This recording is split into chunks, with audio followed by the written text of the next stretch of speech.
হ্যাঁ, বাইফার জন্য সুন্দর করে সেজে এসেছি এবং পাশাপাশি অ্যাওয়ার্ডটা পেয়েছি, তো ভালো লাগছে। দারুণ একটা আয়োজনও হচ্ছে। তো রেগুলার তো কাজ নিয়ে এত ব্যস্ত থাকি, যাদের সাথে রেগুলার কাজ হয় তাদের সাথে আসলে ভাবে একসাথে দেখার সুযোগটা হয়ে ওঠে না। সো সবাইকে একসাথে দেখতে পাচ্ছি, সেটাও ভালো লাগছে এবং সবাই খুব দারুণভাবে সেজে এসেছে, সবাইকে দেখেও খুব ভালো লাগছে। হ্যাঁ, এবং আমি তৃতীয়বারের মতো পেলাম এবার, তৃতীয়বারের মতো। হ্যাঁ, আচ্ছা, এবার আমি পেয়েছি বেস্ট অ্যাক্ট্রেস পপুলার ক্যাটাগরিতে, এটা আমাদেরই গল্প, যেটার জন্য অলরেডি আমি মেয়ের প্রথম আলো পুরস্কার পেয়েছি এবং এটা আমাদের গল্পের জন্য সেকেন্ড অ্যাওয়ার্ড। সো আমি বলছিলাম যে এটা আমাদের গল্পের আসলে আমাদের যেই মেইন যে মাস্টার, আমাদের সবার পছন্দের এবং আমার খুব পছন্দের এবং শ্রদ্ধেয় মোস্তফা কামাল রাজ ভাইয়া তো আজকে আসেনি, বাট আসলে এই পুরো অ্যাওয়ার্ডটা পুরো টিমকে আসলে আমার এই অ্যাওয়ার্ডটি ডেডিকেট করতে চাই এবং ভালো লাগছে। আমার ভীষণ পছন্দের একটি কাজ, আপনারা নিশ্চয়ই জানেন এটা আমাদের গল্পের জন্য দর্শক কী পরিমাণে কান্না করেছে, কি পরিমাণের ইমোশন আসলে আমাদের এই পুরো কাজটির পেছনে। সো অফকোর্স ভালো লাগছে।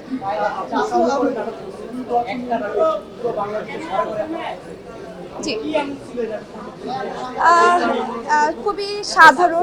খুবই সাধারণ একটা গল্প। আমরা যদি দেখি এই কাজটি, তাহলে আমরা না বুঝতে পারবো যে মনে হবে যে হ্যাঁ, এই কাজটি মানে এই ঘটনাটা না আমার সাথেও ঘটে, কিংবা আমি হয়তো আমার মার সাথে এইভাবেই কথা বলি, আমার মা হয়তো আমাকে এইভাবেই ঝাড়ি দেয়, আমার সাথে আমার হাজব্যান্ডের কেমিস্ট্রি, কিংবা এটা মানে পুরো গল্পটার মধ্যে না আমরা আমাদের নিজেদের জীবনটাকে খুঁজে পাবো। এই জন্য আসলে দর্শক খুব বেশি রিলেট করতে পেরেছে এবং ওইভাবে যদি চিন্তা করি, তাহলে মানুষ থাকে না, একটা ইমোশনও তৈরি হয়ে গেছে আসলে সবার সাথে এমনভাবে ইনভলভ হয়েছে।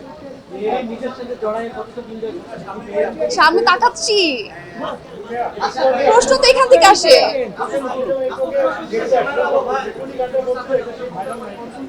ও মাই গড, ভাই ভাইরাল নিয়ে এত বেশি ভাবি না কখনোই। কাজ করেছি মনোযোগ দিয়ে, কাজ দ্বারাই মানুষ আমাকে মনে রাখুক, এটাই আমি চাই। অফকোর্স ভালো লাগছে যে কাজের মাধ্যমে স্বীকৃতি পেলাম, অ্যাওয়ার্ড পেয়েছি, এটা ভালো লাগা আসলে অন্য জায়গায়। এবং একজন শিল্পী হিসাবে ভাইরাল থেকে বড় কথা হচ্ছে কাজ দ্বারা মানুষের সম্মান যাতে পাই। সম্মানটা অনেক ইম্পর্টেন্ট ভাই। কাজ তো শুধু মানে কাজ করে যাব, তারপর একটা সময় হারিয়ে যাবে, এটা চাই না। সম্মান নিয়ে বেঁচে থাকতে চাই। হ্যাঁ, আজকে সবাই আমাকে মেহরিন ভাবে বলছিল আসার সময়। হ্যাঁ, দর্শক মানে এখন যেটা হয়েছে, আমার প্রতি এক ধরনের এক্সপেকটেশন তৈরি হয়ে গেছে যে আরও যাতে ভালো কিছু করি। সো এটাও আমার জন্য আসলে একটা চ্যালেঞ্জ যে ভালো করার। বাট হ্যাঁ, আমি চেষ্টা করব যাতে দর্শক আমাকে নতুন নতুন চরিত্রে দেখতে পায়।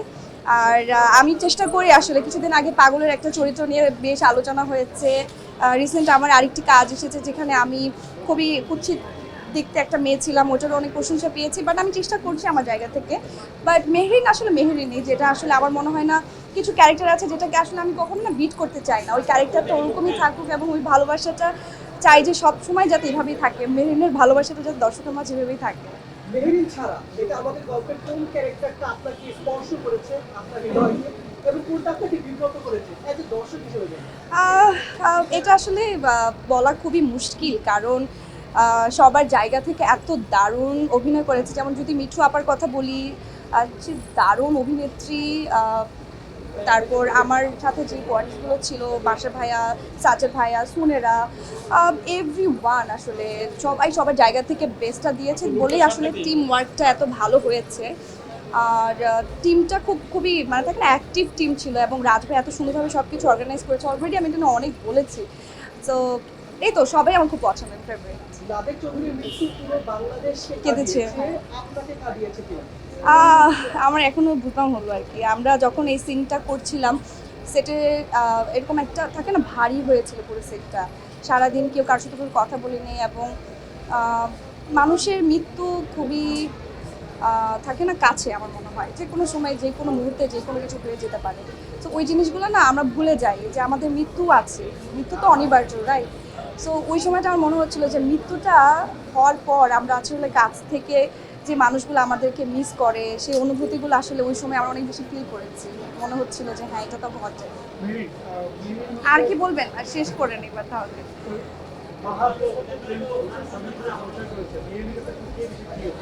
কি বুঝি নাই।